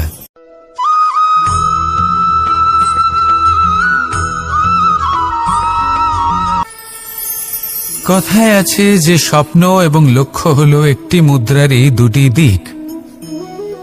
যতক্ষণ না স্বপ্ন দেখছেন, ততক্ষণ বুঝবেন কি করে আপনার লক্ষ্য কি? স্বপ্ন দেখে যদি নিজের লক্ষ্য বুঝতে পারেন, সেটা পেতে চান, তবেই সেটা লাভ করতে পারবেন। কিন্তু স্বপ্ন এবং লক্ষ্য এই দুইয়ের মধ্যে একটা ভারসাম্য রয়েছে, যেটা বজায় রাখা প্রয়োজনীয়। একে আমরা বলে থাকি পরিশ্রম। দেখুন, যদি আপনি স্বপ্ন দেখতে চান তাহলে পরিশ্রম ত্যাগ করে নিদ্রা লাভ প্রয়োজন, কিন্তু যদি আপনি লক্ষ্য লাভ করতে চান তাহলে আপনাকে নিদ্রা ত্যাগ করে পরিশ্রম করতে হবে। তাই আলস্য ত্যাগ করুন এবং সিদ্ধান্ত নিন যে আপনি কি চান। আপনার জীবনের এই তুলাদণ্ডে স্বপ্নের পাল্লা ভারী হওয়া প্রয়োজন নাকি লক্ষ্যের? আমার মতে এই দুইয়ের মধ্যে যদি ভারসাম্য বজায় রাখেন তবে পথ নিজে থেকেই সামনে আসবে। শুধু সেই পথে অগ্রসর হতে থাকুন এবং আমার সাথে ভালোবেসে বলুন, রাধা রাধা।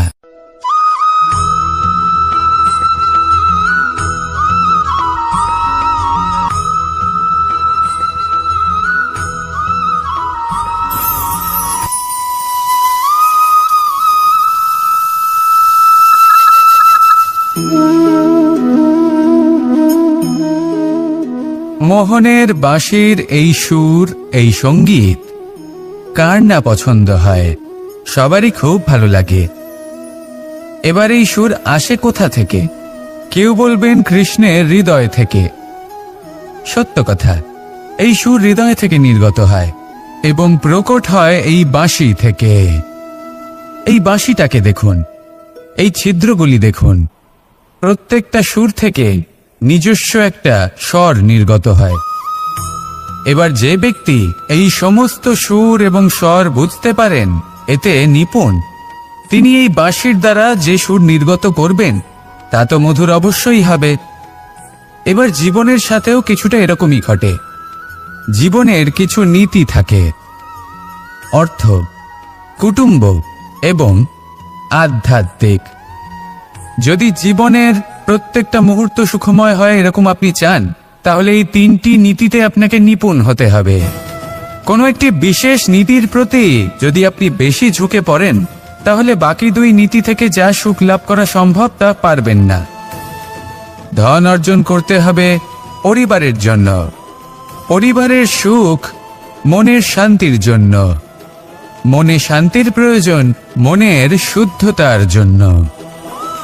যখন এই মন শুদ্ধ হবে, জীবন শুদ্ধ হবে, পবিত্র হবে, সুন্দর হবে এবং ভালোবেসে বলবে, রাধা রাধা।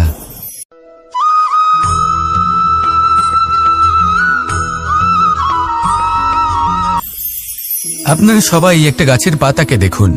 যতক্ষণ পর্যন্ত ও গাছের সাথে, মানে গাছের ডালের সাথে জুড়ে থাকে, সে সবুজ থাকে, বাতাসের সাথে সে নড়তে থাকে। যতক্ষণ পর্যন্ত ও সূর্য থেকে পাওয়া রশ্মির শক্তি গাছে পৌঁছে দেয় ততক্ষণ ও ডালের সাথে যুক্ত থাকে। কিন্তু যখন সেই পাতা শুকিয়ে যায় তখন তার কোনো গুরুত্ব থাকে না। সেই পাতা গাছের ডালে এবং বৃক্ষের কাছে বোঝা হয়ে থেকে যায়। এবং এমন এক সময় আসে যখন সেই ডালটি শুকনো সেই পাতাকে পরিত্যাগ করে। এটাই আমরা এই প্রকৃতিতে দেখি এবং এটাই হলো সত্য। আর এটাই আমাদের জীবনে খুব বড় একটা শিক্ষা। যদি আপনিও নিজের জীবনে নিজের আপনজনদের কাছে বোঝা স্বরূপ হয়ে দাঁড়ান, তাহলে তারা আপনাকে যতই ভালোবাসুক না কেন, ওনারা যদি নাও চান তাহলেও এমন এক দিন আসবে যখন আপনার আপনজন আপনাকে পরিত্যাগ করবে। সেই জন্য সবসময় আত্মনির্ভর হয়ে ওঠার চেষ্টা করুন। নিরন্তর পরিশ্রম করতে থাকুন, কারোর উপর বোঝা হয়ে থাকবেন না, বরং তার সাথে মিলে দায়িত্ব পালন করুন। এমনটা করবেন তাহলে আপনার সম্মানও বজায় থাকবে এবং সম্পর্কের মধ্যে আপনার মূল্যও বজায় থাকবে। আসুন আর আমার সাথে ভালোবেসে বলুন, রাধা রাধা।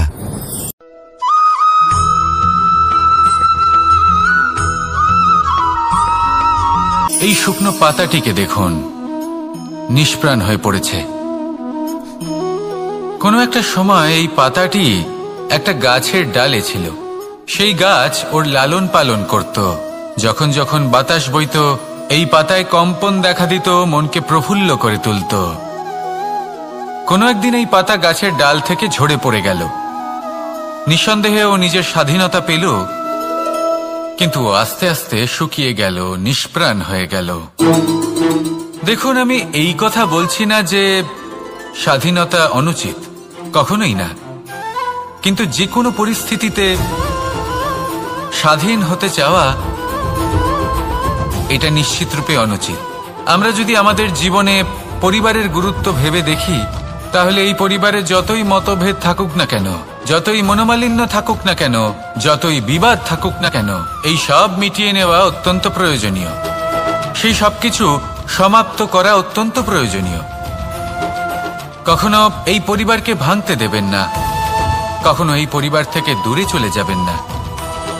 এই পরিবার হলো আমাদের জীবনের একটা অমূল্য সম্পদ, অমূল্য এক আশ্রয়, যা এই সংসারে হয়তো কোথাও আপনি পাবেন না।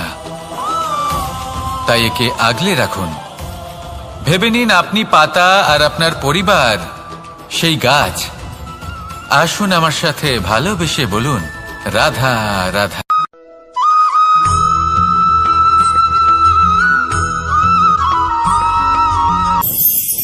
প্রেম আড়াই অক্ষর, মাত্র আড়াই অক্ষরের এই শব্দ প্রেম, এর মধ্যে ত্রিলোকের এবং সমগ্র ব্রহ্মাণ্ডের বীজ নিহিত আছে। এমন কি আছে যা এই প্রেম করতে পারে না? যেখানে শক্তি এবং বিদ্যা প্রয়োগ করে আপনি কিছুই করতে পারবেন না, সেটাও প্রেম দ্বারা অর্জন করা সম্ভব। প্রেম চাইলে পাথরেও ফুল ফোটাতে পারে। প্রেম চাইলে ন্যাড়া পাহাড়ের বুক চিরে নদীপথ তৈরি করতে পারে। চাইলে নিরক্ষর ব্যক্তিকে সংসারের শ্রেষ্ঠ জ্ঞানী করে তুলতে পারে। শুধুমাত্র এই প্রেমের জন্য সবার দুষ্ট কানাই ঘনশ্যাম হয়ে উঠেছিল। শুধুমাত্র এই প্রেমের টানেই ত্রিলোকের স্বামী দ্বারকাধীশ নির্ধন সুদামার পদসেবাও করেছিলেন। এই প্রেম হলো সংসারের সবথেকে বড় শক্তি। এই সংসারের আধার হলো প্রেম। এমন কিচ্ছু নেই যা এই প্রেমের পক্ষে সম্ভব নয়। যেখানে বিদ্যা এবং শক্তি সাহায্য করতে পারে না, সেখানে এই প্রেম আপনাকে জয়ী করে দিতে পারে। তাহলে আসুন আর আমার সাথে ভালোবেসে বলুন, রাধা রাধা।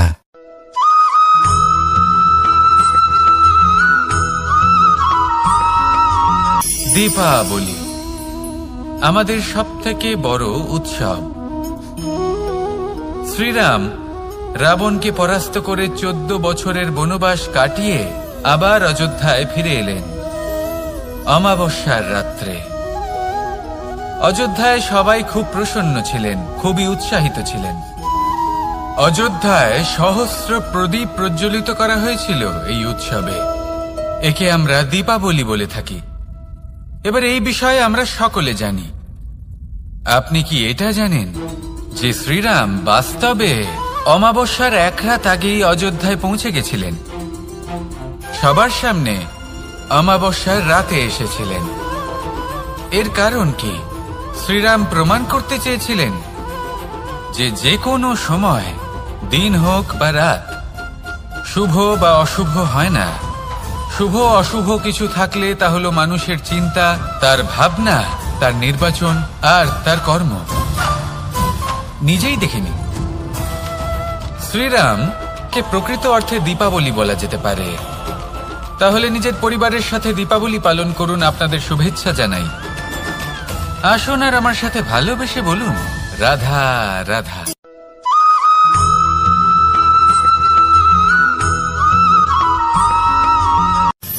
মানুষের এই জীবন, মানুষ জন্ম নেয়, একটা নির্দিষ্ট সময়ের পরে এই সংসার ত্যাগ করে চলেও যায়।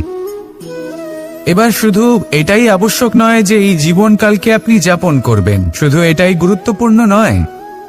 আবশ্যক এবং গুরুত্বপূর্ণ হলো এটা যে এই জীবনকালে আপনি এমন কিছু করেন যাতে এই সংসারের মঙ্গল হয়, যাতে এই সংসার আপনাকে মনে রাখে, আপনার থেকে প্রেরিত হয়, আপনার মতো হতে চায়। প্রত্যেক বছর আপনার জন্মতিথির অপেক্ষা করে, এমনভাবে আপনার জন্মদিন পালন করে যাতে সেটা মহোৎসবের আকার ধারণ করে। এবার এই জন্মদিন এমনি এমনি মহোৎসবে পরিণত হয় না। তখন হয় না যখন কোনো ব্যক্তি রাজার রূপে বা কোনো গোয়ালার রূপে জন্মগ্রহণ করে। তখন পরিণত হয় যখন একজন মানুষ জন্মগ্রহণের পরে এই সংসারকে কোনো শিক্ষা দিয়ে যান। কিভাবে একজন মানুষ গোয়ালা থেকে রাজা হতে পারে, কিভাবে একজন মানুষ অসত্য থেকে সত্যের পথে চলতে শুরু করেন, অধর্ম থেকে ধর্মের পথে চালিত হতে পারেন, কিভাবে অন্ধকার থেকে প্রকাশের দিকে যেতে পারেন, কিভাবে নিজের আত্মাকে পরমাত্মার সাথে মিলিত করতে পারেন। তা সে রামনবমী হোক বা জন্মাষ্টমী হোক, তাদের জীবনের সাথে জড়িত প্রত্যেক মুহূর্ত একটা পরবের আকার ধারণ করে। তাহলে আপনিও এইভাবে নিজের জীবন যাপন করতে থাকুন। এই সংসারে শুধু ভালোবাসা বিতরণ করুন, কিছুটা এমন ভাবে বিতরণ করুন যাতে আপনি এই সংসার থেকে চলে যাওয়ার পরেও এই সংসারে আপনি শুধুই ভালোবাসা বিতরণ করতে পারেন। যদি আপনি এরকম করেন, সংসারকে প্রেরণা দেন, তাহলে আপনার জীবনও রাধা কৃষ্ণের প্রেমের মতোই অলৌকিক এবং দৈব হয়ে উঠবে। আসুন আর আমার সাথে ভালোবেসে বলুন, রাধা রাধা।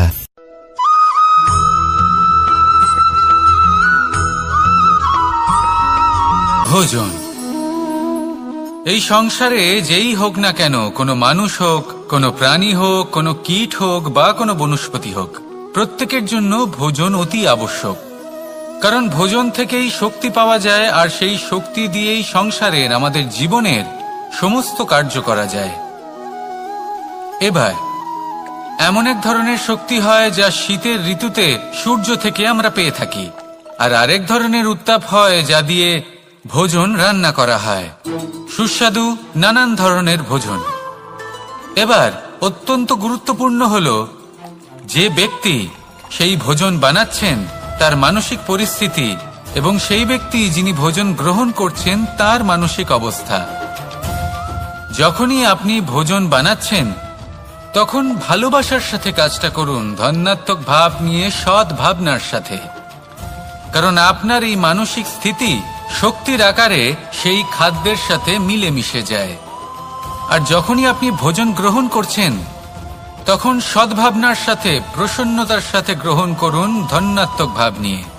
যদি আপনি প্রসন্নতার সাথে রান্না করেন, প্রসন্নতার সাথে খাদ্য গ্রহণ করেন, তাহলে আপনি প্রসন্নই থাকবেন, আর মন সুপ্রসন্ন হয়েই বলবে রাধা রাধা।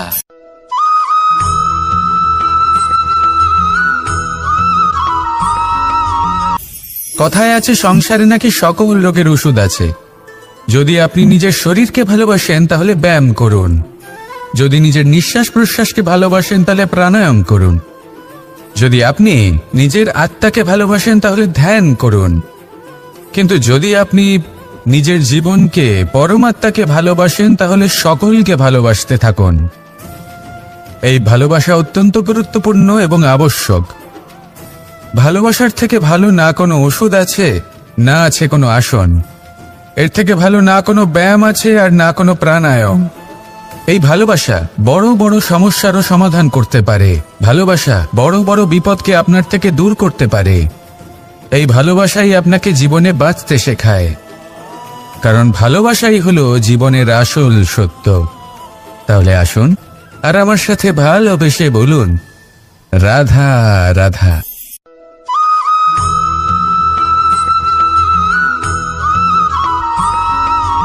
আমি মনুষ্যরূপে জন্ম নিয়েছি এবং সমস্ত কর্ম এই রূপেই করেছি। কিন্তু আশ্চর্যের বিষয় হলো যে আজও মানুষ আসেন এবং হাত জোড় করে প্রার্থনা করেন যেন আমি ওনাদের সহায়। ঈশ্বর হলেন তিনি যিনি হলেন আপনার ইষ্ট। সেই জন্যই তো গুরু, মাতা, পিতা এনাদেরও ঈশ্বরই বলা হয়েছে। যাদেরকে আমরা ঈশ্বর বলে মনে করি, যারা আমাদের ইষ্ট, তারা আমাদের একটি পথ দেখান, একটি দিকে চালিত করেন। সেই পথে চলে আপনি শুভ কর্ম করতে পারেন। আর যখন কোনো ব্যক্তি তার ঈশ্বরের আদেশ পালন করেন তখন সে নিজে থেকেই শুভ পথে অগ্রসর হয়ে যান। বেশ কয়েকজন মানুষ ঈশ্বরের ওপর আস্থা রাখেন এবং ভাবেন যে অনুচিত কোনো কাজ করা উচিত নয়, ঈশ্বর দেখছেন। ওনারা ভয় পান যে কোনো অনুচিত কর্ম করলে কে জানে তার পরিণাম কি হবে। এমন অনেক ব্যক্তি রয়েছেন যারা ঈশ্বরকে বিশ্বাস করেন এবং জানেন যে ঈশ্বর তাদেরকে দেখছেন, তাই যে যে শুভকর্ম ওনারা করেছেন তার ফল তারা অবশ্যই পাবেন।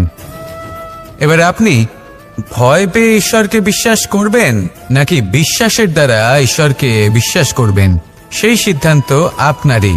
কিন্তু হ্যাঁ, যদি আপনার মনে ঈশ্বরের জন্য কোনো স্থান থাকে, যদি আপনার কোনো ইষ্ট থাকেন, যদি আপনি কাউকে ঈশ্বর মনে করেন, যার প্রত্যেক আদেশ আপনি পালন করে থাকেন, তাহলে বলি ঈশ্বর কখনো আপনাকে অনুচিত পথে চালিত করবেন না। আসুন আমার সাথে ভালোবেসে বলুন, রাধা রাধা।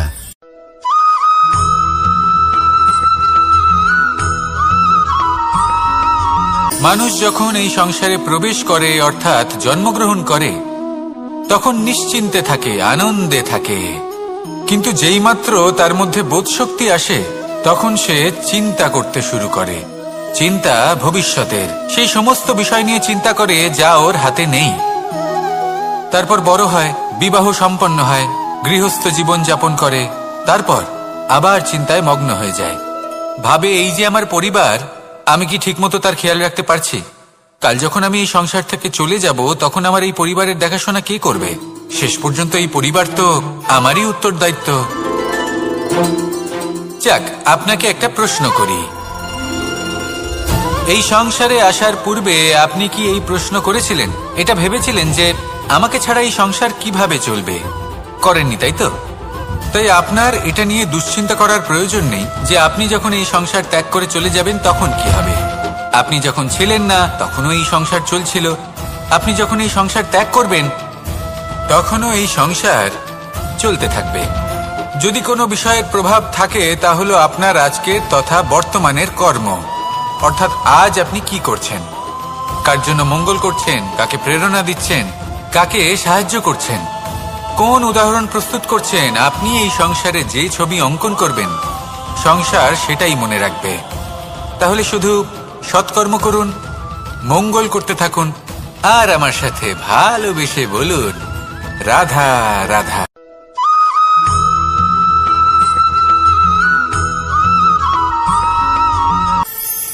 কথায় আছে যে স্বপ্ন এবং লক্ষ্য হলো একটি মুদ্রারই দুটি দিক। যতক্ষণ না স্বপ্ন দেখছেন, ততক্ষণ বুঝবেন কি করে আপনার লক্ষ্য কি? স্বপ্ন দেখে যদি নিজের লক্ষ্য বুঝতে পারেন, সেটা পেতে চান, তবেই সেটা লাভ করতে পারবেন। কিন্তু স্বপ্ন এবং লক্ষ্য, এই দুইয়ের মধ্যে একটা ভারসাম্য রয়েছে, যেটা বজায় রাখা প্রয়োজনীয়। একে আমরা বলে থাকি পরিশ্রম। দেখুন, যদি আপনি স্বপ্ন দেখতে চান, তাহলে পরিশ্রম ত্যাগ করে নিদ্রা লাভ প্রয়োজন। কিন্তু যদি আপনি লক্ষ্য লাভ করতে চান, তাহলে আপনাকে নিদ্রা ত্যাগ করে পরিশ্রম করতে হবে। তাই আলস্য ত্যাগ করুন এবং সিদ্ধান্ত নিন যে আপনি কি চান। আপনার জীবনের এই তুলাদণ্ডে স্বপ্নের পাল্লা ভারী হওয়া প্রয়োজন নাকি লক্ষ্যের? আমার মতে এই দুইয়ের মধ্যে যদি ভারসাম্য বজায় রাখেন, তবে পথ নিজে থেকেই সামনে আসবে। শুধু সেই পথে অগ্রসর হতে থাকুন এবং আমার সাথে ভালোবেসে বলুন, রাধা রাধা।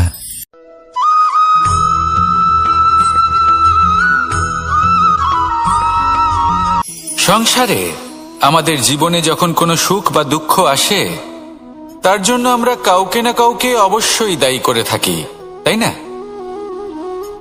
এই ব্যক্তি আমাদের সাথে এরকম কাজ করেছেন, তাই আমার সাথে এমন হলো। ওই ব্যক্তি যদি এমনটা না করতেন, তাহলে আজ আমি ওই স্থানে পৌঁছতে পারতাম। সবই আপনার দৃষ্টিভঙ্গির ওপর নির্ভরশীল। আর যদি আপনার দৃষ্টিভঙ্গি এমন হয়, তাহলে তা অনুচিত। সত্যি কথা বলতে, এই সংসারে ভিন্ন ভিন্ন ধরনের মানুষ আছে। এটা আপনার ওপর নির্ভর করছে কিভাবে তাদের স্বাগত জানাবেন। একবার ভাবুন, আমি আমার দুটো হাত সামনে নিয়ে এলাম, দুটো মুঠো খুলে দিলাম। দুই প্রকারের মানুষ আসবেন, কিছু না কিছু দিয়ে যাবেন। এই মুঠো যদি আমি বন্ধ করে দিই, তাহলে না কেউ আমাকে কিছু দিতে পারবে, না আমার কিছু যাবে আসবে। নিশ্চয়ই বুঝতে পারছেন এই দুই ধরনের ব্যক্তি কারা এবং তারা কি দিয়ে যান। আমি যদি নিজের মুঠো খুলে দিই, তাহলে কিছু ভালো মানুষ আসবেন, আমাকে আনন্দ, সন্তুষ্টি, জ্ঞান প্রদান করে যাবেন, ভালো অভিজ্ঞতা দিয়ে যাবেন। কোনো খারাপ ব্যক্তি যদি আসেন, তাহলে তিনিও খারাপ অভিজ্ঞতা দেবেন, যার থেকে আমি শিক্ষা লাভ করব। এই সব কিছু আমি লাভ করতে পারি। মুঠো যদি বন্ধ করে রাখি, তাহলে আমি কিছুই পাবো না। দেখুন, এই সংসারে প্রত্যেকের জীবনে এইরকম। প্রত্যেকের জীবনে সবকিছুই আছে, ভালো খারাপ দুই মানুষই আছে। ভালো অভিজ্ঞতা আছে, খারাপ অভিজ্ঞতা আছে। নির্ভর করছে আপনার উপর যে আপনি কি করবেন।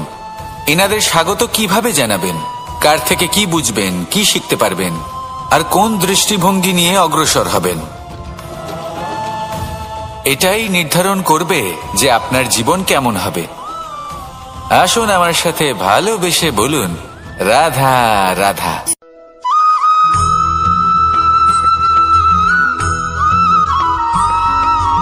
আমরা যখনই কোনো যাত্রায় যাব বলে মনে করি, তখনই আমরা প্রস্তুত থাকি আসন্ন বিপদের জন্য বা সংকটের জন্য।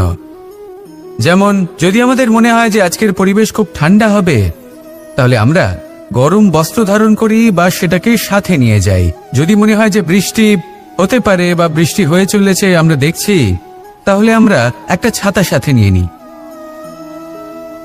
আমরা প্রস্তুত থাকতে চাই এবং এটাই উচিত, এবং সেই কারণেই আমরা যাত্রায় সাফল্য লাভ করি। কিন্তু যদি আমরা কথা বলি জীবনযাত্রা নিয়ে, যা কিনা সব থেকে বেশি গুরুত্বপূর্ণ, তাহলে তার জন্য আমরা পূর্ণরূপে প্রস্তুত থাকি না। আশেপাশের মানুষ, এই সমাজ, আমাদের সাথী, আমাদের মিত্ররা যে কোনো মুহূর্তে বদলে যেতে পারেন। সেই জন্য আমরা নিজেদেরকে কখনো সাবধান করি না, কখনোই নিজেদের প্রস্তুত করি না। আমাদের এটা কখনোই মনে হয় না যে এরকম হতে পারে, আর সেই কারণেই শেষে গিয়ে আমরা অত্যন্ত দুঃখ পাই। একটা অমূল্য শিক্ষা আছে যেটা আমাদের লাভ করা উচিত। সতর্ক থাকা উচিত। এই জীবনযাত্রার জন্য শুধুমাত্র এই পরিবেশের বিষয়ে তথ্য সংগ্রহ করা বা তাকে অনুমান করা, এটুকু হলেই চলবে না। আমাদের আশেপাশের মানুষজনকে দেখতে হবে, তাদের স্বভাব পরিস্থিতির ওপর নজর রাখতে হবে। যখন তারা রং পাল্টাচ্ছেন, নজর রাখতে হবে, তা অত্যন্ত আবশ্যক। পরিবর্তন আপনার জীবনে অবশ্যম্ভাবী। সঠিকভাবে তার সম্মুখীন হন। আসুন আমার সাথে ভালোবেসে বলুন, রাধা রাধা।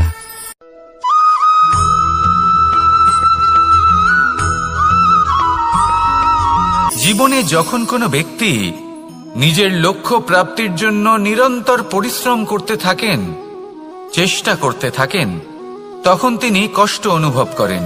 কখনো শারীরিক কষ্ট, কখনো মানসিক কষ্ট। এবার উনি এটা ভাবতে থাকেন যে আমি কি উচিত করছি নাকি অনুচিত করছি।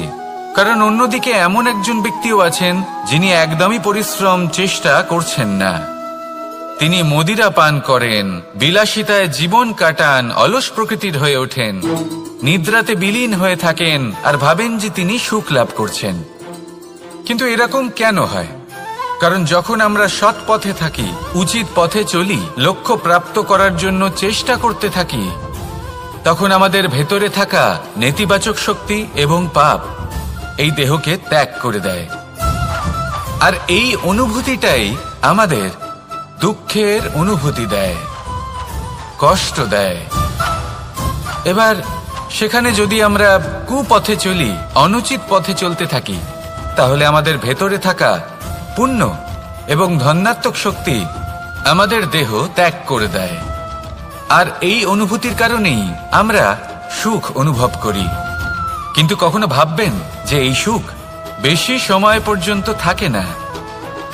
সেই জন্য সবসময় মনে রাখবেন, যদি আপনি জানেন যে এটাই আপনার লক্ষ্য, এটাই উচিত পথ, শুভ পথ, তাতে নিরন্তরভাবে এগিয়ে যেতে চেষ্টা করতে থাকুন। এই কষ্ট আপনাকে সুখের পরাকাষ্ঠায় কখন পৌঁছে দেবে তা আপনি জানতেই পারবেন না। আসুন আমার সাথে ভালোবেসে বলুন, রাধা রাধা।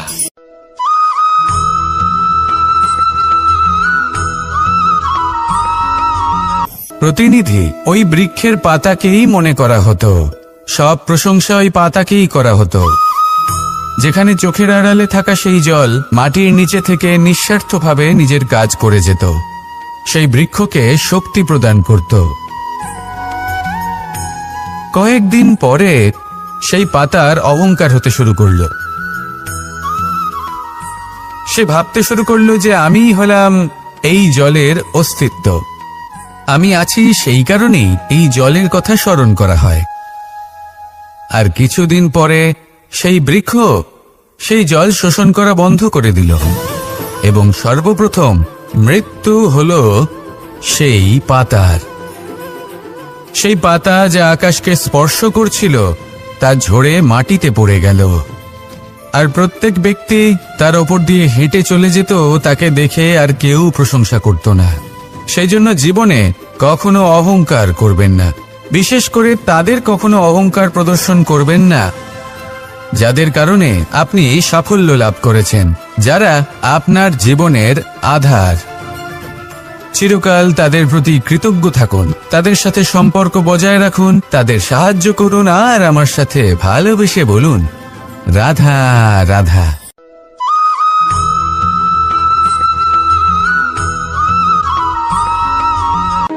যখন আমরা হাঁটতে থাকি আর আমাদের পায়ে কাঁটা বিঁধে যায়, তখন মুখ দিয়ে আহ বেরিয়ে আসে, কান্না চলে আসে, আর অনেক সময় অভিশাপও বেরিয়ে আসে।